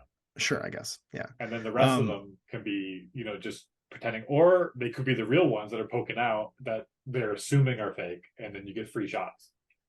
It does mean you can smoke out things like camouflaged hackers.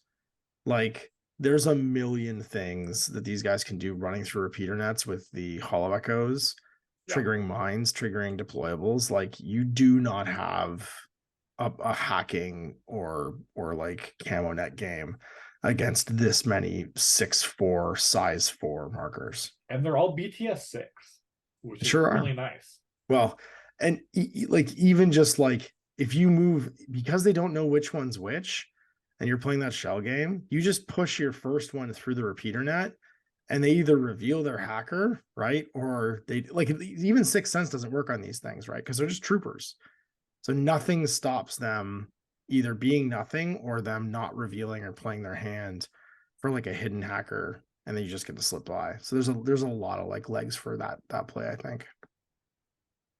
Yeah, 100%. I'm going to be doing the double Duduan, double Rishi, 8 Rishi shell game. I mean, we're going to see how it goes. I've printed off all the models, so let's do it. Sweet. We're in the skirmishers. You get Yazaz too. You get helper bots, but whatever. See how this.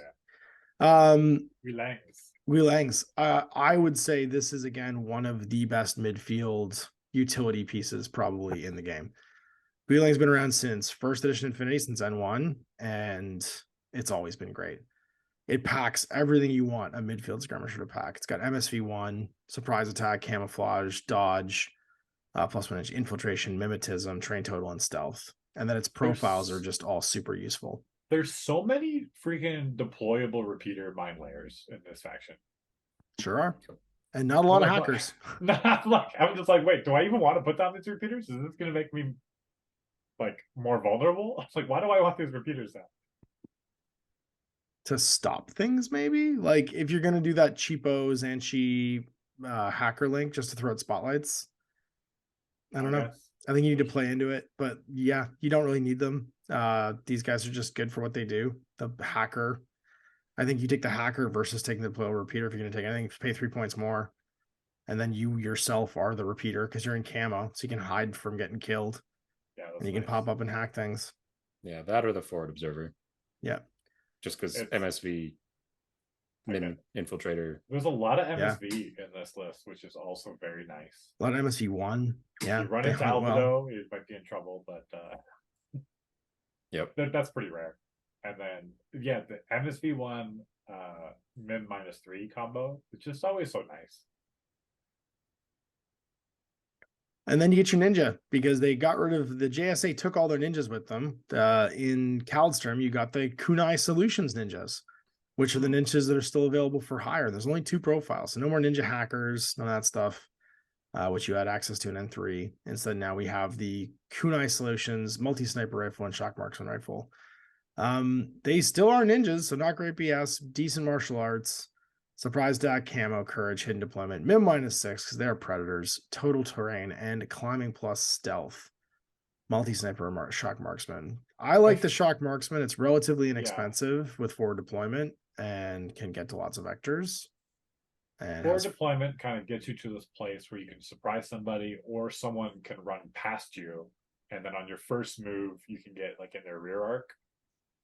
And then you can shoot them in the back, which helps and with a surprise attack, so it just helps kind of murder things. This model can also be against some armies an infuriating go second suppression piece.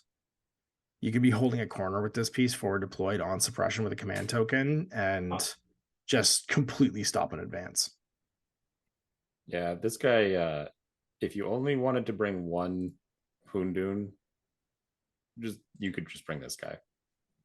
Like, yeah, he's not BS13. He loses that BS, which is significant, but he inflicts even more by having the MIM 6. Yeah. And Climb Plus too, which means he's mobile. Yeah. And he's off doing stuff. And he still has hidden deployment, but yeah, I think that this guy unfortunately kind of like overshadows the Hunduns.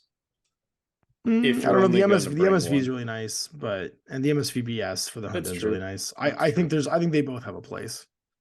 Yeah. Yeah. I guess you're littered in MSV. Like the MSV shows up all over the place in this faction. And so like I don't know if you'd need it, but I mean, why not? Right. This is a hunting piece where the Hundun's a defensive piece. The Hundun's more of a sit back and hidden deploy and opportunity shoot. This one's like because it's got flying plus and can go predator around and go kill stuff. Yeah.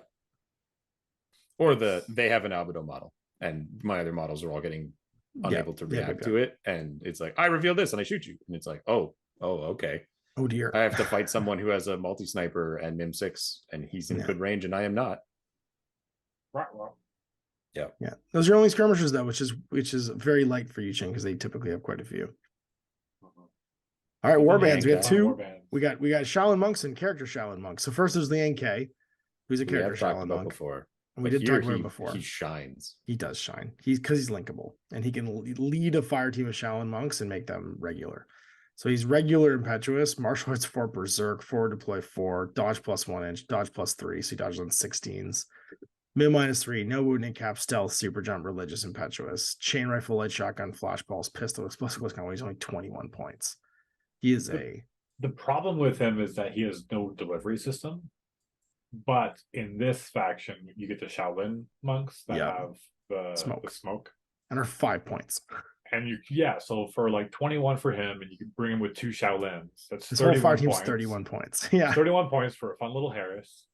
And they can just walk up to the board themselves, throwing down smoke.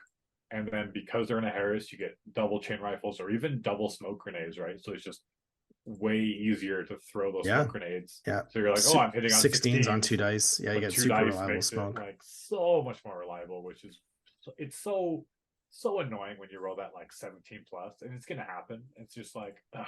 And so just reducing the probability of that by like so much with the 2 dice is so nice. And you have the smoke there to be able to offer all your MSV too, with like the if you're bringing the Rishis, you can, a nice complement Spitfire. them. Yeah. Spitfire when they have to shoot back at -6. It's really nice. I think there's always some variation of a Shaolin Harris in this list. I think so. It's so cheap for allowing you to advance onto stuff and have that like have that versatility of like those smoke grenades and getting ready to go. Yeah. It's a nice. And that's everybody. That is it. That's it. That's the whole list. We did it. It wasn't so bad. So how'd you guys feel about writing some lists? Let's start with Owen. We'll end on Dan. Okay. I wrote 2 lists for this. One I felt was much more of I'd play them both, but one that's much more reasonable, I suppose. Sure. Let's post it in the patrons chat here. Do it. So it's built around the Yimows because I liked them quite a bit. Yimou Hacker, Yimou AP Spitfire, Yimou just generico multi-rifle chain called Panzerfaust, with Bishi and Kangao, who has the +1 lieutenant order and the HMG.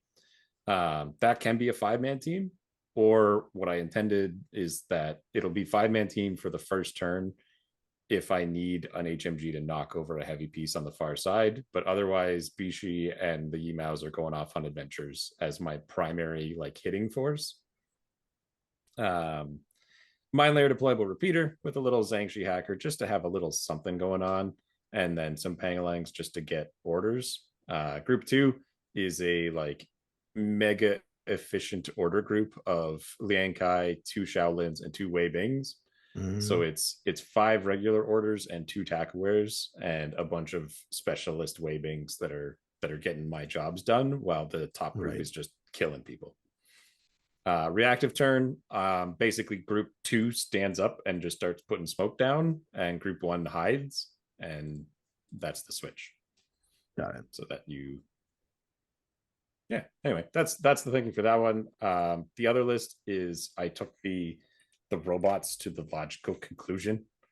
First did. Of course. This is it. 306 Swick, and it's 15 models.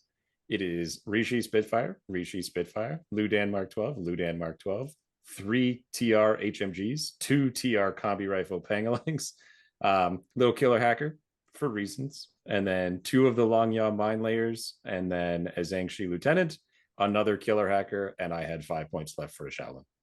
Perfect. And this is just dumb. Like you could run into this and just die horrendously or completely shut it down. I have no idea what the outcome of this game would be because it's going to completely depend on the board.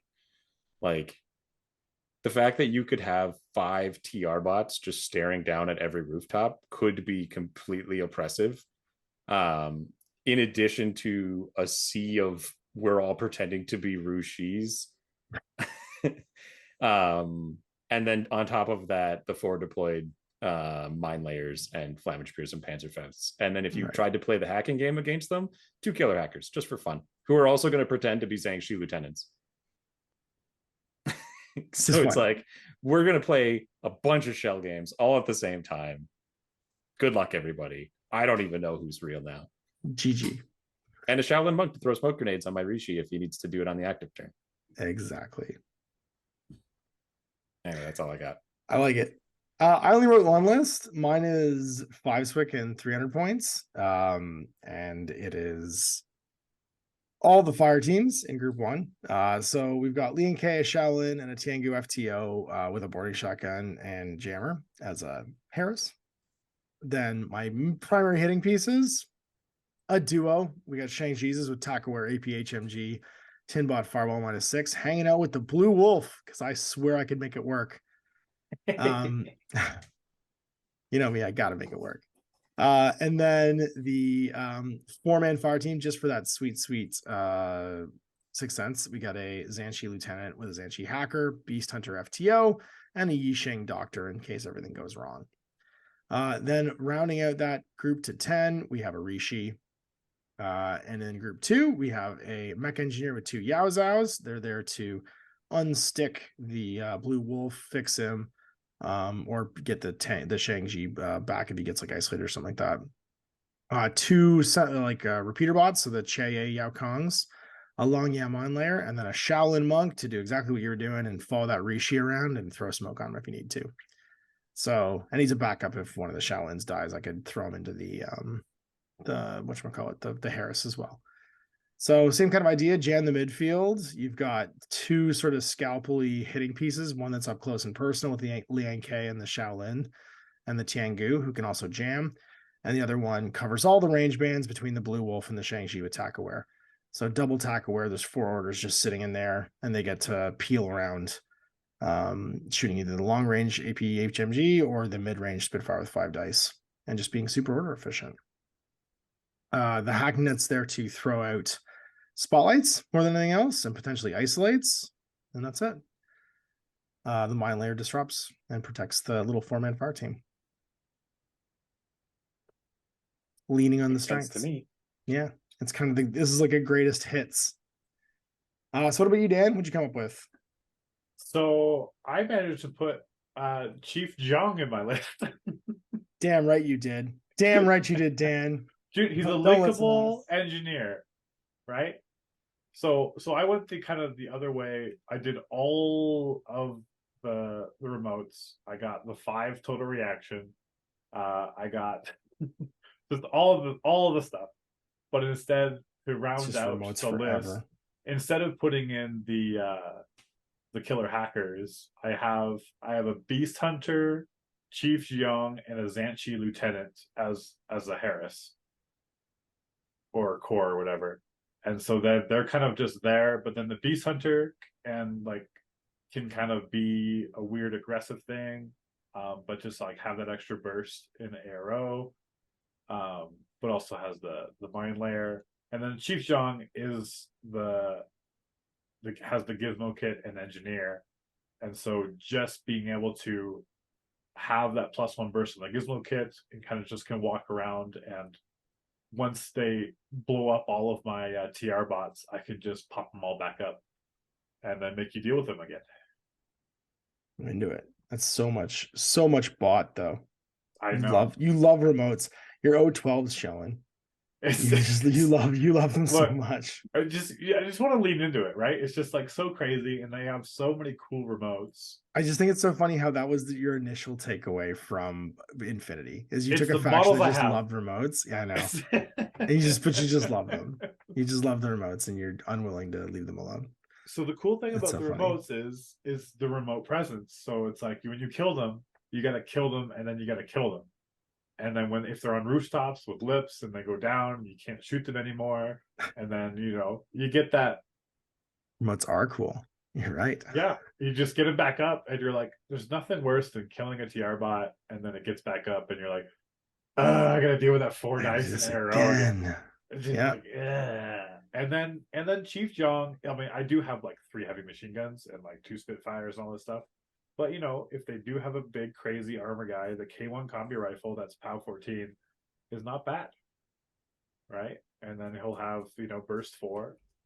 So, I think Chief Jong is expensive, but just because he can link in this and he kind of fits, I think he's worth bringing. With all the remotes. I don't have any killer hackers, though, so you could just. It's the same thing. There's so few hackers that are worth taking in this list. I mean, there's a few that are worth taking, but there's not like a standout. I think the Gulang is a great hacker.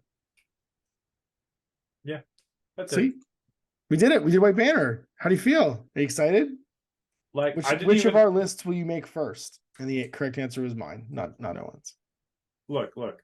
All I need is Chief Jung and a Zhanchi, and I have this list. I have all the bottles. Tremendous. One Zhanchi and Chief Jung. I'm sure you can find a Zhanchi in somebody's bits box. Go peak robot, Dan. Play Look, the list. I have them. I'm looking at them right now on my desk. I have 3 painted Rishi. The only thing I say is that 5 more. Hiding those little killer hackers as extra lieutenants will solve the problem you've been running into where I keep killing all your lieutenants. Maybe.